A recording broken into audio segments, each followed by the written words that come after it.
Welcome back to another episode of the Sunday Storytime edition of The Uncommon Show. I'm your host, Tyson Tully, and for the first time ever, I have a guest for Sunday Storytime. Probably one of the most reoccurring characters in the Sunday stories, my brother Max. So Max, thank you very much for joining me. I really appreciate it. Not a pleasure. Thanks for taking time No out of your problem. schedule for something like this. I know this is you have a lot of other things to tend to, so I appreciate it. Right. Busy time, but happy to be here. It's my pleasure. Yeah, so I do have some questions for you. I want to make sure I was prepared. Okay. Having a big time guest like you on, wanted to make sure I had some stuff for you. But it is Sunday story time, so I'm going to give you the floor. If you want to if something's reminding you of a story, feel free to, to take that. But before we get into it, I guess I wanted to ask if you, care to share any motivational words for the adults out there that are struggling to eat all their vegetables. Did you want to maybe give any motivational words for them? I guess my motivation would be if do what makes you feel good. If eating the vegetables, even though you don't like them, makes you feel better, then do it. But if you don't like them, don't eat them. Because you can be healthy otherwise, and you don't need to eat them. Yeah. That's all I got. It's not much motivation, Yeah. but if it makes you feel good, do it, but I think you can do without them. Have you always had the taste buds in the stomach of a toddler, or is that something that, as you've gotten older, has? I think I have had it for quite a while, and I'm aware of it. But as I've gotten older, I have enjoyed some of the it's really it starts with the smell for me. Peas, broccoli, onion, they really stand out to me. They really sting my nostrils, and in a way that I go like, if by the aroma alone I'm not going like, I don't know if I want to put that in my body. Sure. My nose is already rejecting the first smell of it. Now you throw in some dishes, onions can smell good, you mix it up nicely, but like alone, there's something about it. Like onions, this is a short little story. Mom cut up some onions and she kept them in a bowl because she was eating them throughout the week. The entire fridge smelled like onions. Everything smelled like onions as you go to eat it. The bowl went through an industrial washer, or I guess residential washer, and still smelled like onions. But that seems dangerous to me. That's only chemicals do that. Chemicals do that. You want to put that in your body? But I believe they're a natural antioxidant. So that smell you're referring to, I'm pretty sure is actually good for you. Well, steak doesn't do it. Fish don't do it. Well, fish is pretty strong, but you know what? We'll do another little story because it's Sunday story time. This is one of my earliest memories I can think of not wanting to eat vegetables, and it was at our father's house.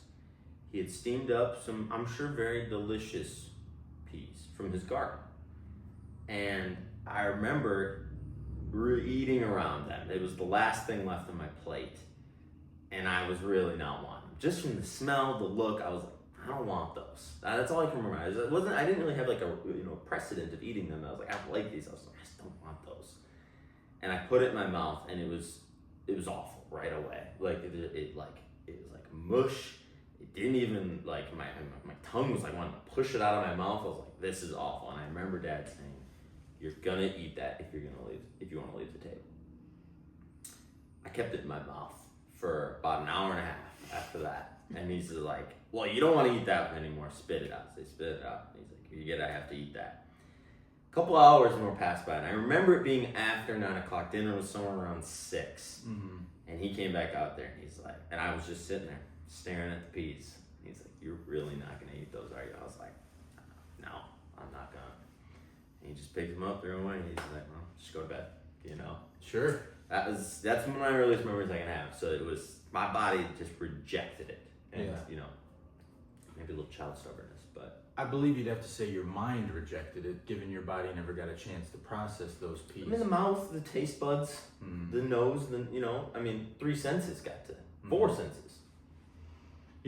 Kids, if you're watching this, let that be a lesson to you. If you don't do something your parents tell you to do, eventually they'll just let you get away with it. Right? That's what you're saying?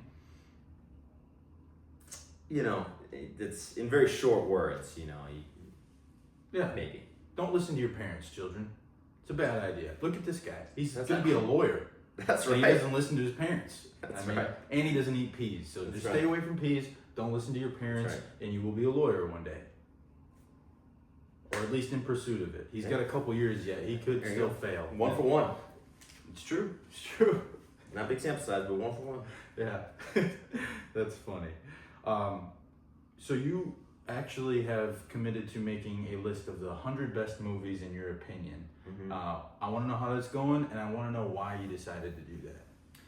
Yeah, it started from I'm a big movie person. I'm a big movie fan, and some nights when it's just like I don't have something to watch and to go to bed, I like just throw something on, see if it's something I enjoy.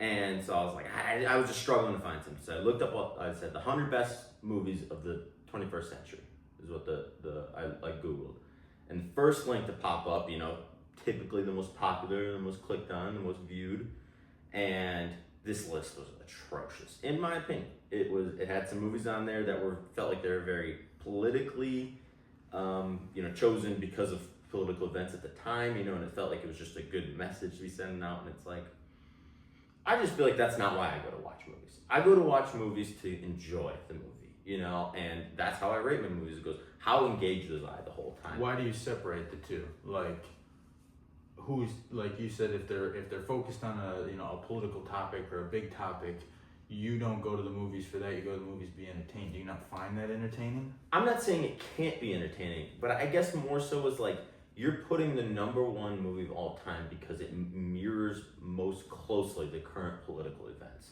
Be it from a movie that was before decades before the political events were happening. It just seems like, I don't know, that seems stupid to me, so that's the reason to pick it. Not saying it isn't a good movie or it can't be a good movie, but it's like, why is your interest in the movie not go, this had me engaged the whole time, or the way this story went with this twist, the acting in this, just from top to bottom was just nailed, or the cinematography, if I'm saying that correctly, is just beautiful or whatever. It's just like, it just felt like it was a point of the movie that wasn't intentional, and that's your reason for making it #1 seemed very silly to me. And it's like, I don't know, I guess I didn't get that, so. And yes, the list is being made slowly. It had some momentum to start, and I have slowed down. Maybe upon the realization that I will have to type a lot of words to do this list of 100 You're going to movies. do a write-up of each movie? Yeah. Oh, wow. Yeah. Wow. Maybe a little shorter towards the bottom, but there's a lot of good movies, and there's a lot of good movies I'm leaving off that list. So at least the ones I'm putting on them, I better at least have a reason why I chose it. And if my whole thing is this guy's reason why he chose it, I might as well at least put a reason why I chose other movies. Like, his #1 movie, I should probably watch it just to actually, see if it could make my list, but it hasn't even whiffed my list. So. How many movies do you have on the list I right now? believe it is at 89. 89, okay. 89, with And about 25 that are like on the edge, maybe need a rewatch, and another judgment on them. Okay, so there's some movies that you have on the list that you think you might take off if you rewatch them? Potentially, I think there's about like 8 to 10 of them that are like starred of going, I'm gonna put this on the list, but these are the first movies I'm gonna come to if I'm after I get to 100 of going, I think this one needs to be on the list. I watch one, like I'll look at the starred ones and kind of compare it to those. Yeah, okay. How long have you been working on the list? Probably a little over a year.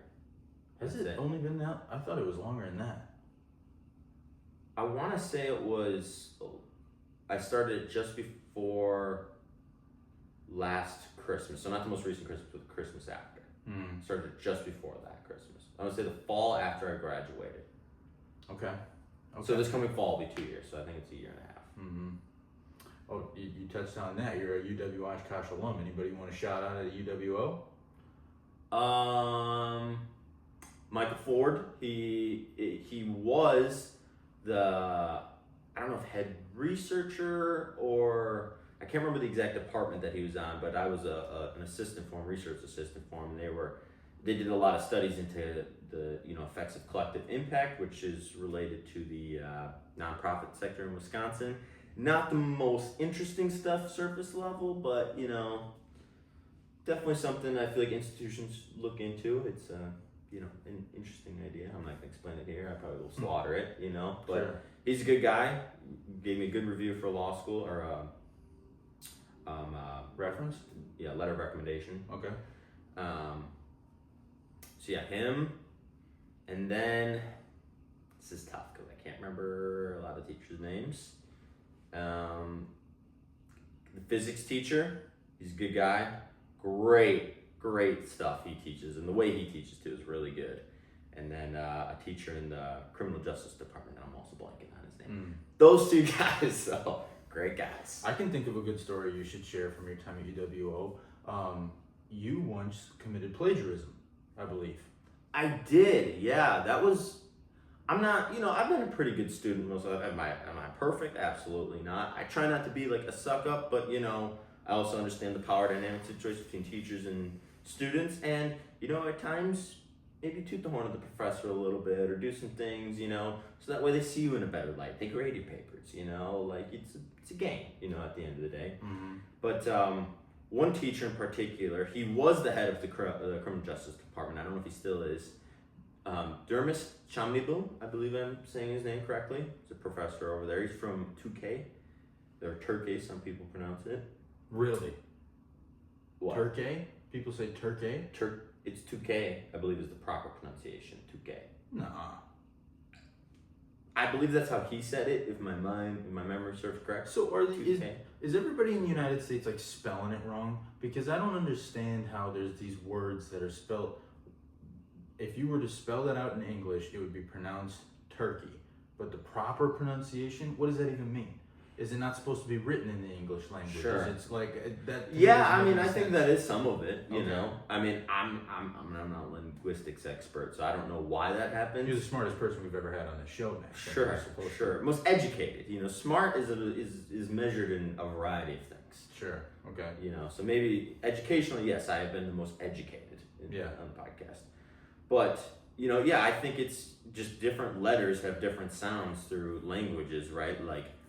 Like in English, you'd look at it as Iran, right? But it's Iran, and there's like even that little like the rolling of the R almost there, like Iran, But is Iran, like, if they were to write it out, would it even be called Iran? Would Turkey even be called Turkey or Turkey? With Turkey. Like this, I think it's like kind of with the accent, but I'm still probably not saying that properly. I guess that to me just kind of blows my mind, and maybe I don't know, maybe I hit the pen one too many times before I started talking about this. But like, if they spelt it one way and then we spell it a completely different way, because it's just like how did we go from?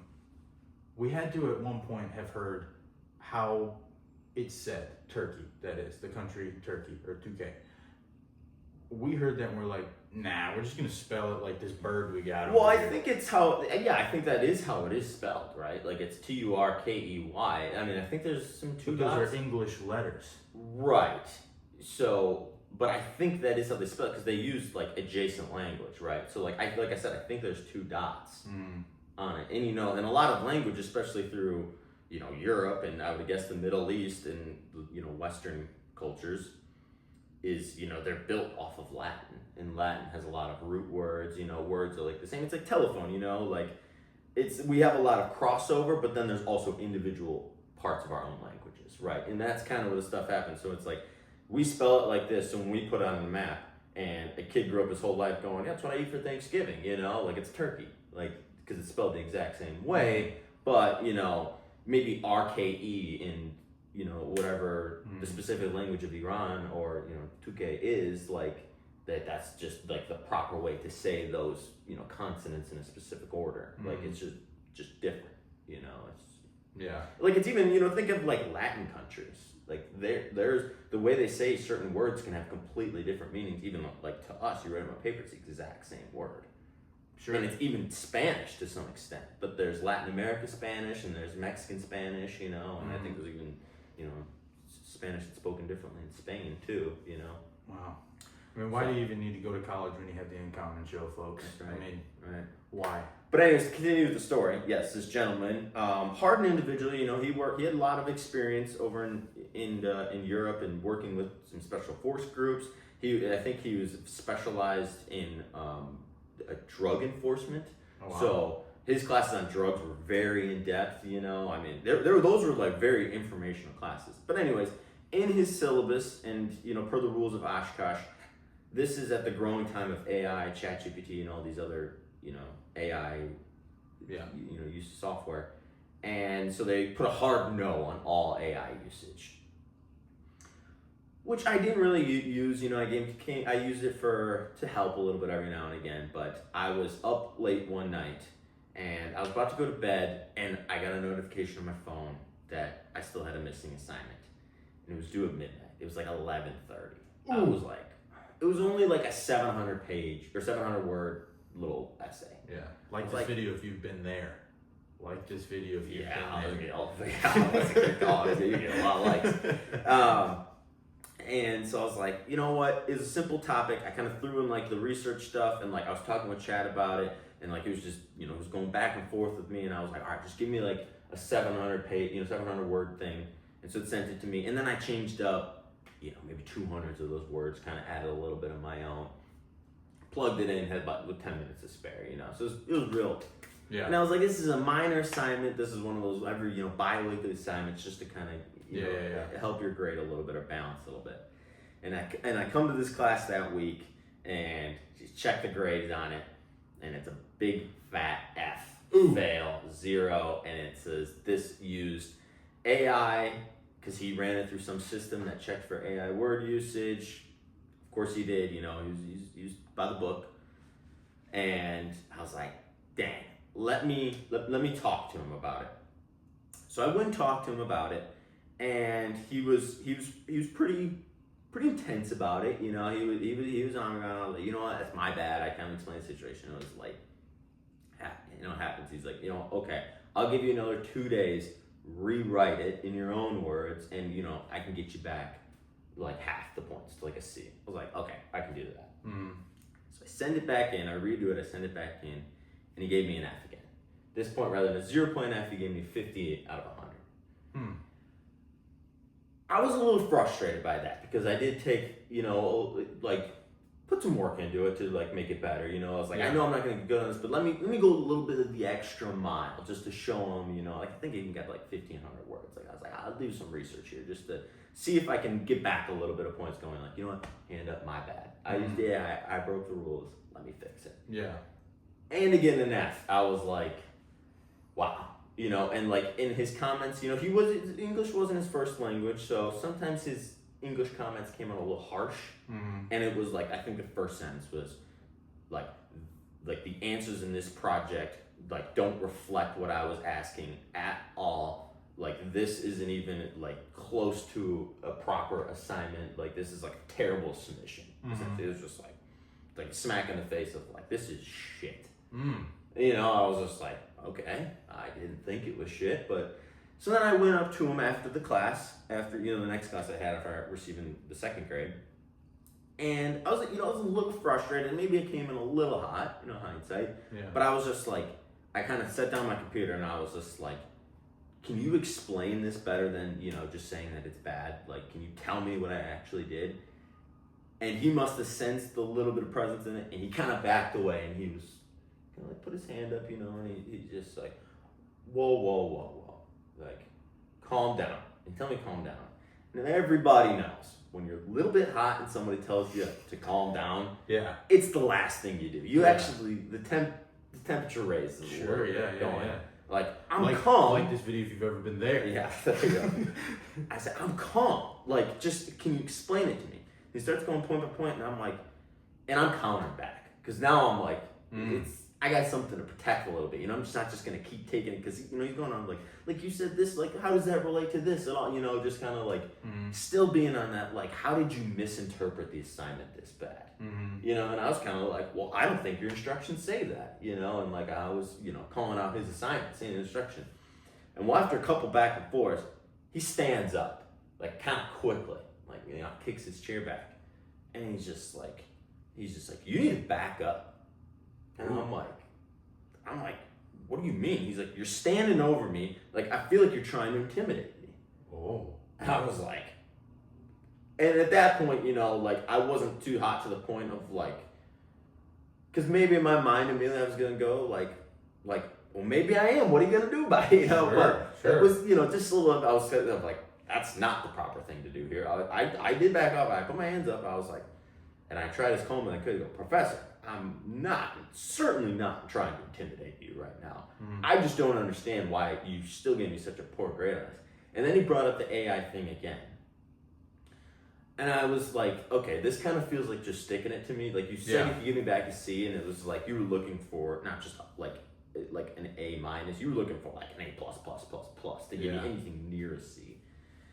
And it took a little bit of like, I'm like, because he kept going with it. You're standing over me, you're raising your voice at me, because I was bigger than him. He wasn't the tallest person ever. Yeah. And he had training in like use of force and all that stuff. So like he'd been around some tempered individuals. Yeah.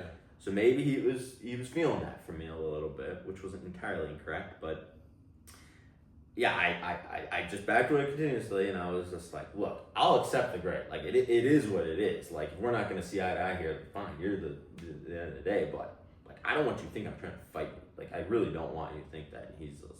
And he was like, I think it's best if you just leave. So like fine. So I grabbed my computer and I left. And I was sitting on a little bit that night, and this is where I don't know, maybe I feel like a little bit of like I gave into a little bit, but I was like, I feel like I should probably email him. Because AI plagiarism is technically an expellable offense there, I believe. And he decided to wipe it clean and even offered me a chance to like recoup from that when he could have had me expelled technically. Yeah. So I sent him a pretty lengthy email like apologizing. Pretty much, it was just like I'm sorry this, I'm sorry that I seemed like I was intimidating or that I was angered at you. Like I just really hope you don't want that. And he responded back quite politely, and we actually got along the rest of the year quite fine. And I passed the class. But yeah, that definitely was a moment that I was like, I've never gotten into it too much with professors. There's one other instance I can think of back in high school. I was definitely in the wrong for that one, but yeah, I never did it too much. And so that one, like I was, I felt that way. I was like, geez, maybe I was trying to intimidate anyone intentionally, maybe I did what I didn't mean to, I guess. I didn't think so. Yeah. So yeah, that was an instance. But, I'll say this to him too, because he definitely set a high standard for grading, and that was not common with a lot of teachers. And I don't know, I see it both ways of like, at the end of the day, you don't get too much with your undergraduate, in my opinion, depending on your field. So, like I don't think it should be overly, like it shouldn't be, I shouldn't have to work 50 hours a week to pass your class in undergraduate. That seems a bit ridiculous, if you ask me. But, I mean, it is something like you're earning a degree that not many people can say they have. Like maybe we should make this harder, or maybe we, Yeah. And he definitely set that high standard, when a lot of other teachers didn't. So he stood his ground, and he gave me the hardest class I've ever had. So wow, was he one of the guys you shouted out at the start? He was not. Gotcha. He was not. Overall, I think he could improve his teaching, but I think a big part of it is the fact that he, his background in the fact that he wasn't a teacher, he was like an officer essentially, and I think he got his PhD. And then English wasn't his first language, when he came to America like later in life. So like I think he had a little bit of barrier of like he was teaching us as if we were like police academy recruits rather than if we were students. So it's like, like I think you could be like presentations in his class, it gets your palm and feet sweating because it was like he's gonna grill you. Like he's gonna grill you on every source that you have cited. He's gonna ask you what is cited there, and like you'll stand up there looking like a buffoon for 10 minutes, because and he'll clearly make it show that you did not do your research, Sure. Which is an intimidating thing to do. Public speaking is obviously a known hard thing, and if somebody's sitting there grilling you on stuff he knows and knows that you don't, it's embarrassing. Yeah. It's embarrassing to look like you don't know what you're doing. So sure. Sounds a little bit like an egomaniac, if you ask me. A little bit, I don't think that was quite needed, but that's where I said, that's where he could use some improvements. But it had some benefits to him. I'll give him that. Yeah. Let that be a lesson to the kids again. If you're ever struggling in school, intimidate your professors. Intimidate your teachers, especially the females and the ones that are smaller than you. Make sure you know that, let them know you could kick their ass if it came down to it, and eventually you'll have a degree in criminology, pursuing a law degree. I'm not endorsing that one. That one you can put the Tyson Tully Uncommon Show certified on it. I will stamp. It's professors like that. That's why I dropped out of school. Yeah. I mean, it's guys like that. I couldn't do it. I didn't need to deal with that. It's not that I couldn't do it. It's that I didn't want to. You know, I had to stick it to the man in some way. You know, so that's my story. I'm sticking to it. Sunday story time. That's why I didn't finish college. But story, I'm sticking to it. I didn't ask you before we kind of got off topic a little bit, but I guess I'm curious if you have a future, or you would like a future in film or some kind of, you know, cinematography, given that you have, you know, you're putting over a year of your time into this list about movies. Yeah, you know, that might be a bit of exaggeration there. You know, it's not a year's worth of time. It's just the moment of starting till now. Because like I said, it has slacked when I kind of came to the realization of, I probably need to write a paragraph for these eventually, you know, so it's well, that's commitment. I mean, that even still, you know, you'll probably end up putting a lot of time into this, and, you know, most people get an idea like this, one, to even see it through is something, and another is most people would put it together that night. They would come up with 100 movies, you know, but you're sitting at 89 over a year into these ideas, so yeah. I don't know. You should give it credit. No, that's fair. That's fair. Yeah, and I'd like to complete it. You know, I don't want to just be an unfinished thing.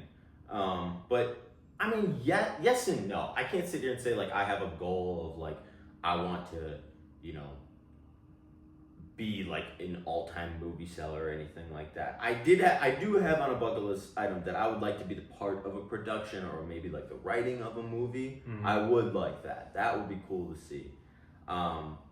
I currently, it's kind of a part of a hobby with me. I have a book that I'm currently writing because I like evaluating on ideas, or, you know, expanding, I should say, not evaluating, expanding on ideas. Like you kind of get an idea for like, oh, maybe that'd be a good story, and then like you start thinking of this character to this, you know, and like then you start building like, you know, the act 1, act 2, act 3, like what is the ultimate message being sent, you know, like I just like expanding on that, and I feel like I've come up with an idea that is quite expandable for the, you know, the story so far. And so, you know, if anything comes out of that, maybe not. You know, I'll be honest, I use AI to help me write it because I'm not going to sit down there and write a 120,000 page book. Yeah. I'm not going to write 120,000? It's on pace to be about 80,000 words. 80,000? Oh, I thought you said pages. So I keep messing those up. Words, which is about, I think it's about like 40 pages a chapter. Okay. I think I'm shooting for about 15 chapters. Okay. So, yeah. Well, that would be cool. But that's a book, you said, not a movie script? Right, that'd be like a novel, but something you could turn into a movie, you know, ultimately. But you don't even sell, like, I need to know more about, because the way scripts and all that movie stuff is done, I have no idea on that stuff. Like, scripts are really weird to write, you know, and like I feel like I'm missing so much of the movie aspect versus a book, you know, like in a story of that. Not that anybody can do it, but like the whole idea is like almost give as much detail as you can, you know, but and keep like, and that's not the idea in movies, right? Like, yeah, that's why movies don't directly mirror books, because the movie would be 12 hours long. Yeah, you know, like it's just not possible. So there would be a lot to learn there, but I think it would be a cool thing to do, and I enjoy partaking in the creation of like ideas or stories or just, you know, the theoretical. I like to dabble in, I guess you could say. That's why I really like physics and space. All that stuff is very theoretical, you know, in many instances. Sure. So yeah. So obviously you have definitely seen a ton of movies when this idea hit, right? Like there was enough movies in your brain when you saw this list that you felt was poorly put together. You clearly had a bunch of movies you could throw on a list. Mm-hmm. You've been at it for, you know, putting it together for a little over a year now. Have there been any movies in the last 12 to 16 months or since you started that made their way on the list as soon as you saw the movie?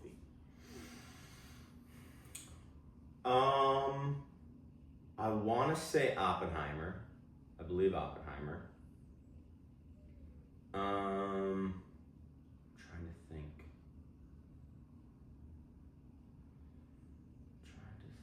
Of those. Dune. Dune's on there.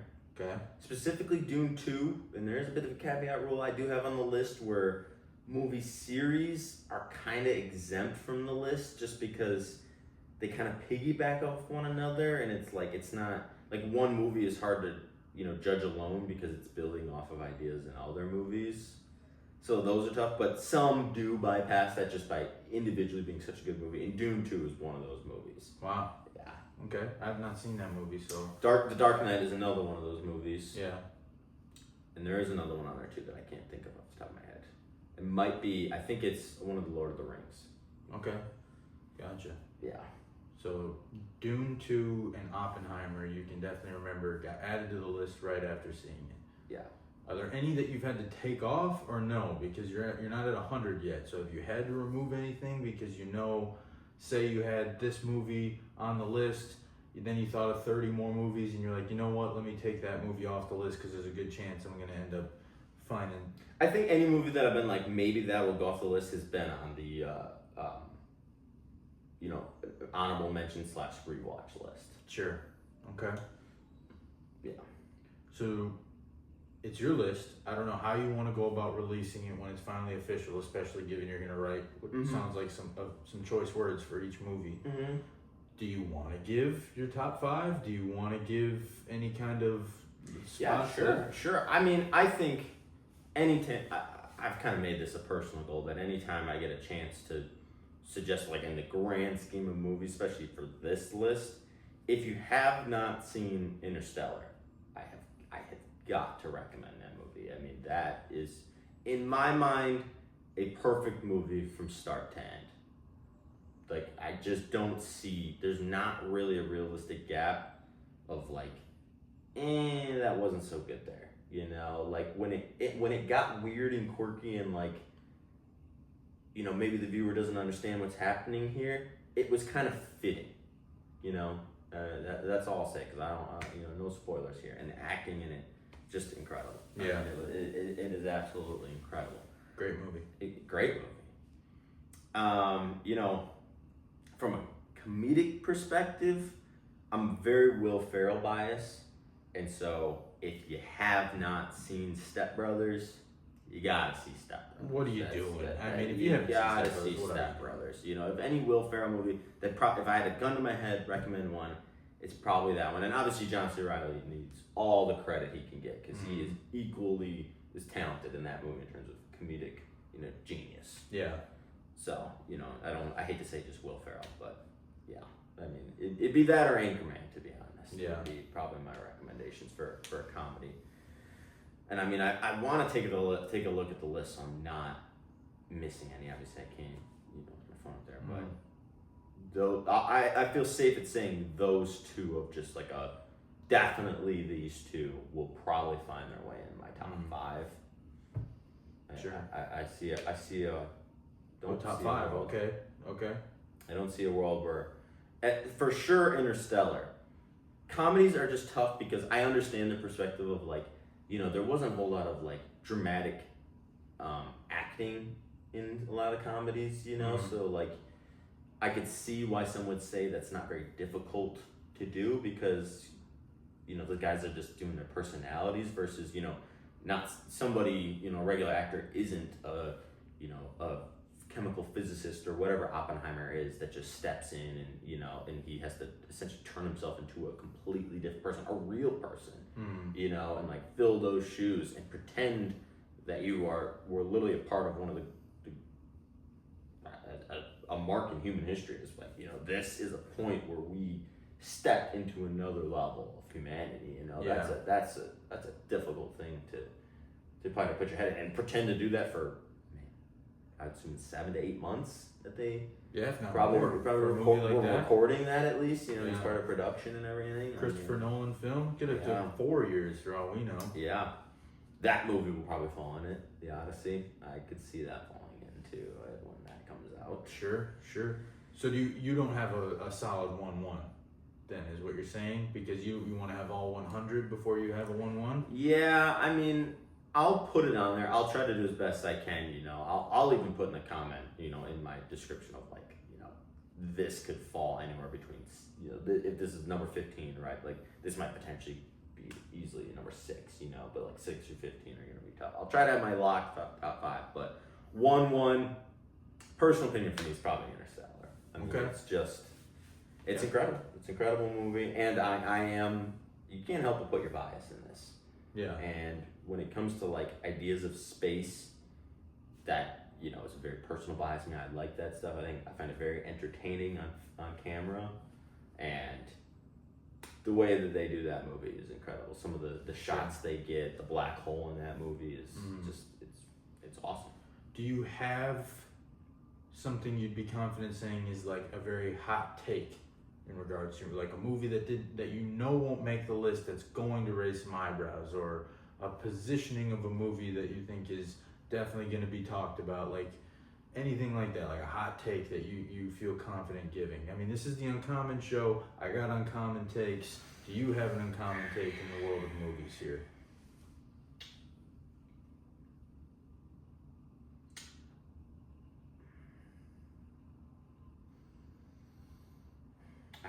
Do. I mean, this is tough without seeing my list directly, because I need to see some of them. I mean, it's all stuff because it's biased. It's hard for me to say it's uncommon that somebody wouldn't do, you know. But I mean, the amount of comedies I have on it, it's gonna be probably very uncommon to a real critics list. Mm-hmm. You know, they probably wouldn't make that many. I'll say a hot take. I'll say a hot take because I believe it is in the 2000s. All right. And I think it's on my list simply because of so many educated people have it on my list. But No Country for Old Men is not as good as I expected it to be. That's definitely a hot take. It wow, is. That's that is a very liked movie. Did we say that your list is 2000 onward? I said 21st century is what I Googled. But yes, the list is based off of that because I said these are the best movies of the 21st century. Literally most of them were from like 2000 to 2003, and the list was like in 2023, you know. Sure. Like, so it's like, come on. But whatever. So say it again. Your hot take is that No Country for Old Men. It's just, it's not as good as it is hyped up to be. Good movie, not as good as everybody says it is. Yeah, you sort of seem to be anti-movies that like everybody else would say is really good. I would say, like, really, I believe at least, you know, I'd have to think about it a little bit more to like come up with more ideas. But like hearing you say that, it's like it does kind of make sense that a movie everybody says is going to be really good, Max is like, not really worth the hype, you know? Yeah. Maybe. Yeah. I mean, you have to give me a couple examples, and maybe I would. You know. I mean, shout out to Jet. I like the villain every once in a while. You know. I love villains. I get shout you. out to Jet. Yeah, but that's for sure. I guess I want to give you a chance. You know, if there's any great stories you'd like to share, being the first guest on Sunday Storytime, if there's anything you want to say, I'll give you the floor to just share a story.